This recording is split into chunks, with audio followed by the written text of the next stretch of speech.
नमस्कार, मी श्वेता. मंडळी, आपण सतत एक बातमी बघतोय, ऐकतोय की पंतप्रधान मोदींनी आसामच्या दिब्रुगडमध्ये भारताच्या पहिल्या आपत्कालीन विमान उतरवण्याच्या सुविधेचं उद्घाटन केलं.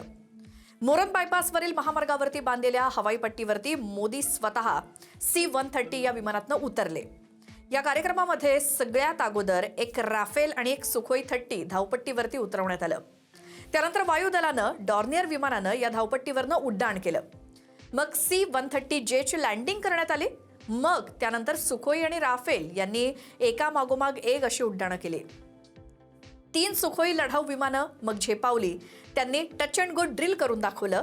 त्यानंतर 3 राफेल विमानांनी सुद्धा इथे फॉर्मेशन ड्रिल केलं. हे सगळं तर ठीक आहे. आता तुम्ही म्हणाल की या इमर्जन्सी लँडिंग सुविधेचा फायदा काय?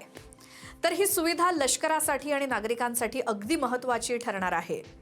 कारण भविष्यामध्ये टू फ्रंट वॉरचं आव्हान असताना भारतीय वायुदल त्यासाठी जोरदार तयारी करते. देशातल्या वेगवेगळ्या भागामध्ये हायवेवरती किंवा महामार्गावरती विमानांच्या आपत्कालीन लँडिंगसाठी ही तयारी करण्यात आली आहे.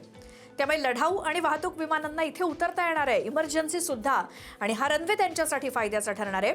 बरं, ही योजना केंद्र सरकार, रस्ते वाहतूक मंत्रालय आणि भारतीय वायुदलाच्या संयुक्त उपक्रमातून तयार करण्यात आली आहे.